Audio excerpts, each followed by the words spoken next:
Hello, Namaskar. This is Sushant Chopra from Elegance Veneers, and we welcome you to today's show named Aki Chat.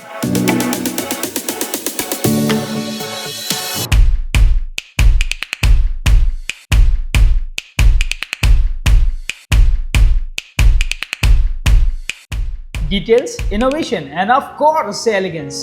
आज एक बहुत ही dynamic, energetic and innovative personality जो हमारे बहुत अच्छे मित्र है, and he is a person who have really been so nice to us. We welcome on show architect Kamlesh Oswal sir. Sir, welcome to the show. Hi, thank you. Yes, thank you. All good, sir. कैसे हो sir आप? All well. Thank you for inviting. Kamlesh sir, आप इतने सालों से नासिक में काम कर रहे हो, इतने सारे काम किए हैं आपने नासिक में, and you are very famous in the Jain community. Yeah, thank you. So nice of you. So sir, इतने साल काम करने के बावजूद आज ये मुकाम पर पहुंचने से पहले मैं आपको ये पूछना चाहूँगा कि सर, इस सब चीज़ों की शुरुआत किधर से हुई और आपके दिमाग में कैसे आया कि आप एक आर्किटेक्ट या इंटीरियर डिज़ाइनर बनना चाहते या बनेंगे? शुरुआत तो हुई है from 90s. Okay. Architecture college basic Nashik में स्टार्ट हुआ. Then one more branch start हुआ उनका इंटीरियर डिज़ाइनिंग का. My friend Atul Bora and my Anand Pandit, we decided to will take admission in for interior designing. थोड़ा सा interior designing basically that field was little bit passionate to me. Okay. मुझे लग रहा था कि इसमें हम अच्छा काम कर सकते हैं. तो कि लोगों के इंटीरियर्स देखने, काम देखना मुझे अच्छा लगता था. That is why I took the admission over there. And sir, ये आपका पैशन आपके काम में ज़रूर रिफ्लेक्ट होता है, क्योंकि आपका इतना अच्छा काम हमने ऑलरेडी देखा है, सुना है, हम देख भी रहे हैं। सर, ये सब चीज़ों के अंदर एक कोई ऐसी मिसअंडरस्टैंडिंग या माइथ है आर्किटेक्चर रिलेटेड, जो मिसअंडरस्टैंडिंग आप लोगों की दूर करना चाहते हो? एडमिशन अभी तो नहीं है, but that time in the eras of in 90 we started our office in 97. Right. तब सुशांत डेफिनेटली वहाँ पे तब ऐसा था कि interior is only for the elite class. हाँ. कि ये बेसिकली मिडिल क्लास लोगों के लिए नहीं है. Right. कि it takes money. Interior designer architect ज़्यादा पैसे लेते हैं देन काम करते हैं. जी. तो that was a myth. Basically ये दो लोगों के माइंड में था कि नहीं यार, इंटीरियर डिजाइनिंग काम करना मीन्स ज़्यादा पैसा खर्चा करना है. Why to give fees to the architect और interior designers. Right. That was a myth. Very well said sir. ये हम रोज़ डेली के लाइफ में और सुनते आ रहे हैं, because that is a major issue and major misunderstanding.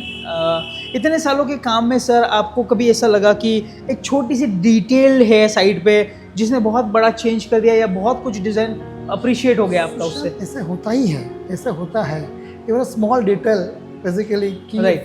For example you can say कि हम कुछ काम कर लेते हैं simple by adding grooves, adding something inlays, तो that becomes that wall become live.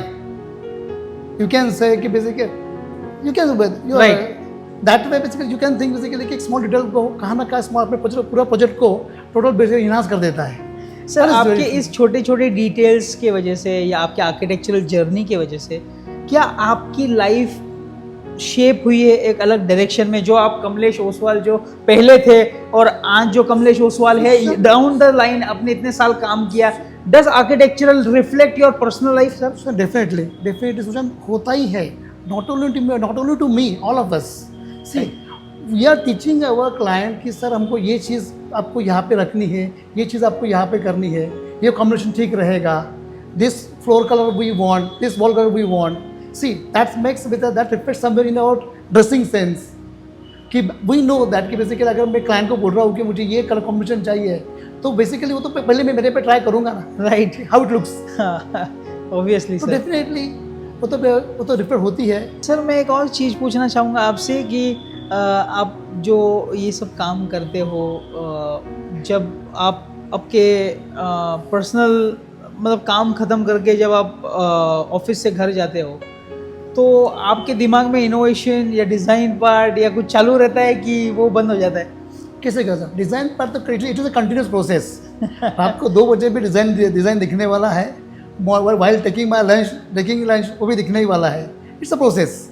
Sir design करते वक्त या कोई प्रोजेक्ट करते वक्त आप सबसे पहले उसमें क्या फोकस करते हो? क्लाइंट की कंफर्टेबिलिटी फोकस करते हो, क्लाइंट का बजट फोकस करते हो, और ये सब चीज़ों को आप कैसे बैलेंस करते हो? While doing the project basically तो बजटरी पार्ट तो बेसिकली इज मोस्ट इम्पोर्टेंट। मैं अगेन बोल रहा हूँ मैं Right. कि फर्स्ट ऑफ ऑल कि क्लाइंट को लगना चाहिए कि जो भी काम हो रहा है विद इन माई बजट हो रहा है, then he will be comfortable. Right. That is the most important key. Second thing functionality तो बेसिकली है, अगर मैं सब for example I am designing a sari showroom for someone else, तो उसकी रिक्वायरमेंट तो ध्यान में रखनी है। Once you become comfort then कोई प्रॉब्लम ही नहीं है, we should start our work, we can start our work. Right. Sir इतने सारे आपने कमर्शियल्स किए हैं, रेसिडेंशियल्स किए हैं, आपका फेवरेट क्या है सर, कमर्शियल या residential? Jewellery showroom is my forte. Jewellery design करने के लिए बहुत मजा आता है। आपने जो पहला लाइफ का पहला प्रोजेक्ट जो किया था सर, उसका कुछ एक्सपीरियंस आप हमको अगर शेयर कर सकें? मत पूछो। देयर इज अ फियर, काम कैसे होगा, क्या होगा, whether my client will like or not, all Right. that fears comes. Right. तो कहाँ तक का बेसिकली कि that due to lack of confidence थोड़ा सा प्रॉब्लम हो जाता है, but it's god is great. God is great, that's exactly right sir, because हमने सर को बहुत बार देखा है, और सर को हम लोग I think we have work together since last 10 years कि हम सर को जानते हैं, and we are working for you. Take away है या गिव अवे है जो आप एक as an architect young generations या नए कमर्स जो आते हैं मार्केट में, उनको आप क्या चीज़ गाइड करेंगे या क्या चीज़ बताना चाहेंगे sir? They are more innovative than us, very very frankly. Right. जो जनरेशन नेक्स्ट जनरेशन जो है they are very creative people. तो बेसिकली बस मैं इतना ही चाहूँगा, बस टाइम पे काम करते रहो, बस go on working, that's it. It's very simple and sober. Sir ने एकदम क्लियर स्टेटमेंट बोला है, काम करते रहो, फल मिलता रहेगा। सर इतने साल जो भी आपने काम किया है, आपके जितने भी एक्सपीरियंस रहे होंगे, good bad according to clients budget and जो भी है, but in entire project how do you see veneer as a product? वो कितना मायने रखता है एक प्रोजेक्ट में? Veneer as an whole project में विनियर कितना मायने रखता है या क्या इंपॉर्टेंस रखता है आपके लिए? Basically veneer basically this is like a beauty, natural material जो है, तो वो basically it is adding beauty to furniture, it is giving grace to the furniture. Right. Sir इतने अच्छी बातें शेयर की आपने, इतना सारा नॉलेज शेयर किया। एक मैं आपसे पूछना चाहूँगा कि 8 to 9 years down the line we are working together sir, and in 8-9 सालों में कभी ऐसा अवसर मिला नहीं या हमने पूछा नहीं या जो भी है, बट आज in front of camera, in front of everybody, I just need to ask you sir कि इतने सालों में आपने हमसे काम किया, आपका क्या एक्सपीरियंस था, आपको कैसा लगा, और अगर कुछ हमारे में चेंजेस चाहिए या इनोवेशन चाहिए या किधर हम लैग हो रहे हैं या any suggestion you have for us sir, we just need to hear that. It's not suggestion, basically you are creative person Sushant. Basically जब यहाँ पे आता है तो we are coming with the clients, but you basically because of you we got some clue कि sir ये veneer try कर लेना, अच्छा दिखेगा। राइट। अब this lime plaster is very nowadays, you know, without lime plaster we cannot think to do an interior, right? So basically वैसे वैसा कि your laminate range, your veneer range that inspire us कि यार और अच्छा काम हो सकता है, तो we should work, even our client is so happy कि नहीं यार वहाँ पे जाएंगे, हम एलिगेंस में जाएंगे sir. Thank you sir, it really means a lot to us, because आपका सपोर्ट और आपका, and I will tell you, I want to tell everybody कि सर ने हमको बहुत सपोर्ट किया है, and he is very down to earth, very simple person, he is very simple person, very down to earth, and जो हिसाब से sir हमको सपोर्ट करते हैं एंड अपॉर्चुनिटीज़ देते हैं, we really appreciate that sir, and signing off for tonight. Thank you so much sir for being with us, thank you.